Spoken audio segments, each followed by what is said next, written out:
Bien salut tout le monde les amis, aujourd'hui nouvelle analyse technique. Aujourd'hui on va parler de Red Bull. Sont-ils trop exigeants avec leurs pilotes? C'est vraiment la question qu'on va essayer de se poser aujourd'hui, puisque en fait cette idée de vidéo m'est venue de l'affirmation qu'on a eue la semaine dernière de la part d'Helmut Marko, comme quoi Nyck de Vries aurait reçu son premier carton jaune et que si ses performances ne venaient pas à s'améliorer d'ici les 3 prochains Grands Prix, eh bien il pourrait bien évidemment être sur la sellette.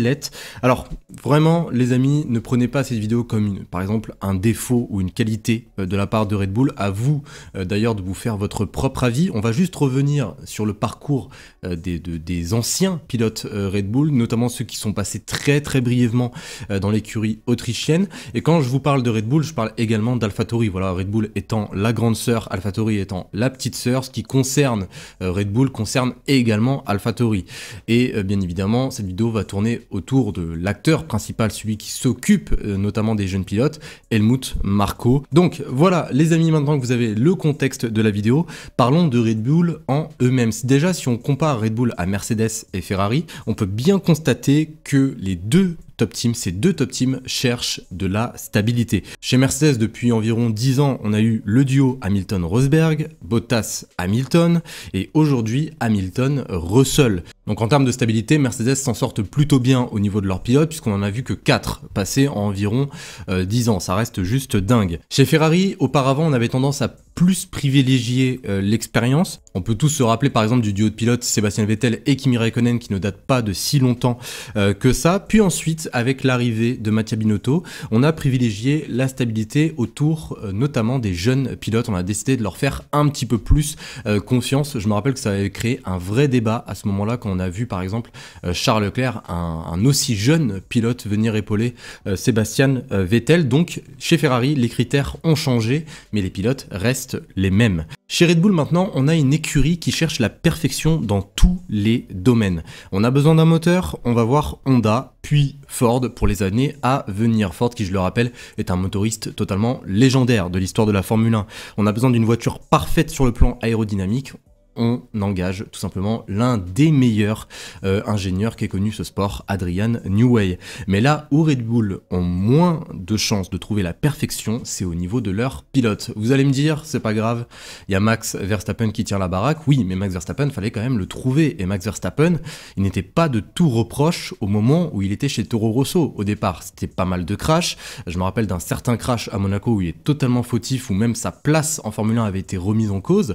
Il a fallu du temps à Max Verstappen pour enfin avoir la confiance de Red Bull et surtout la confiance d'Helmut Marko et aussi également devenir le pilote qu'il est aujourd'hui. Mais au niveau des autres pilotes, et c'est là où ça pose vraiment un problème, c'est que Red Bull en fait c'est une écurie, c'est qui tout double. Soit tu y arrives, soit tu n'y arrives pas. Soit tu fais de bonnes performances, soit tu es reconduit tranquillement vers la porte et débrouille-toi pour trouver une autre écurie qui voudra de toi. Voilà, c'est peut-être dur à entendre, mais c'est clair. Alors attention, loin de moi l'idée de critiquer le système de Red Bull. On a bien pu constater qu'aujourd'hui, encore une fois avec Max Verstappen, il fonctionne. Le fait d'être dur avec les pilotes leur montre dans un sens que la contre-performance n'est pas possible, donc ils vont se donner à 100%, même si je ne trouve pas forcément que ça soit la technique la plus humaine, on va dire, entre guillemets. Après, voilà, ça peut être une qualité comme un défaut. Loin de moi l'idée de critiquer ce système. On va pas remonter à trop loin, mais si on regarde les anciens pilotes Red Bull, commençons par Daniil Kvyat. Daniil Kvyat qui a perdu son baquet dans des circonstances totalement incroyable, c'était pratiquement du jamais vu, c'était plus par rapport à Sébastien Vettel qu'il a perdu son baquet, puisqu'il avait connu un double accrochage avec le quadruple champion du monde. Sébastien Vettel qui venait de sortir de Red Bull, qui a demandé gentiment à Helmut Marko d'écarter Daniil Kvyat, qui a du coup été rétrogradé chez AlphaTauri. Ça avait fait énormément de bruit à ce moment-là, enfin chez AlphaTauri, pardon, chez Toro Rosso, voilà plutôt.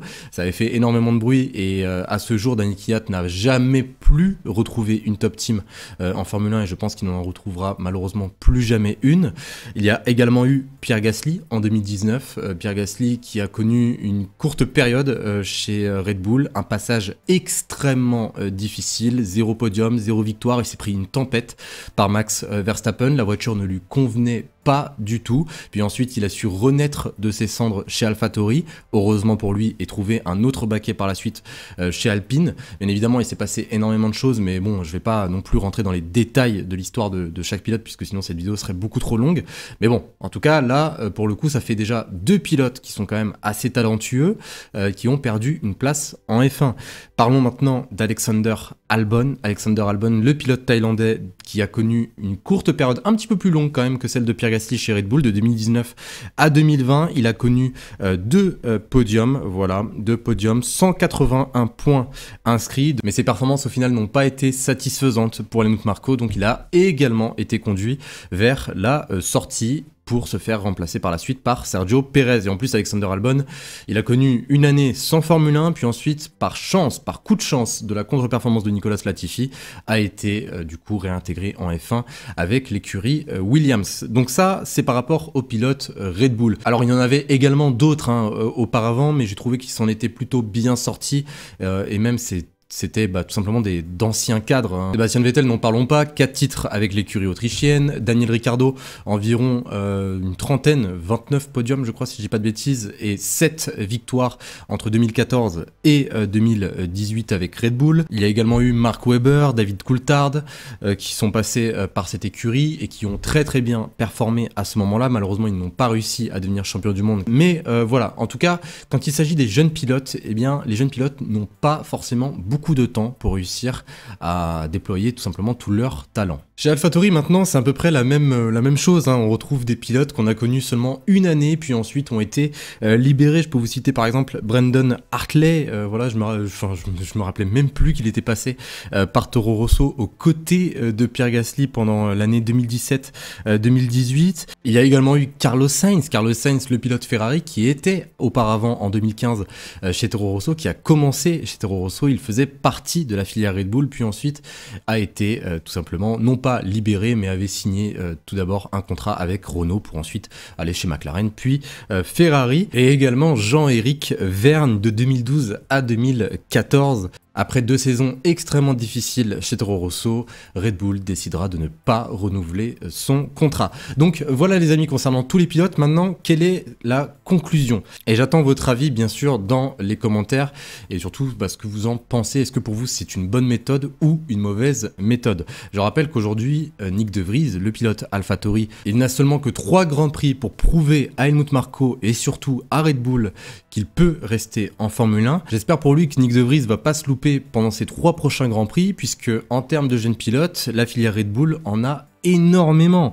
On a Dennis Hauger, on a Liam Lawson, le pilote japonais Iwasa, Enzo Fittipaldi, Sébastien Montoya et même le jeune français Isaac Hadjar, qui est considéré d'ailleurs comme une révélation selon Helmut Marko. Donc les amis, maintenant que vous avez le contexte, laissez-moi vous poser la grande question et après je vous donnerai mon avis. Pour vous, est-ce que c'est une bonne méthode? La méthode Red Bull, la méthode Marko, on va dire, de mettre le pilote sous une pression extrême pour pouvoir essayer d'en tirer le meilleur de lui-même?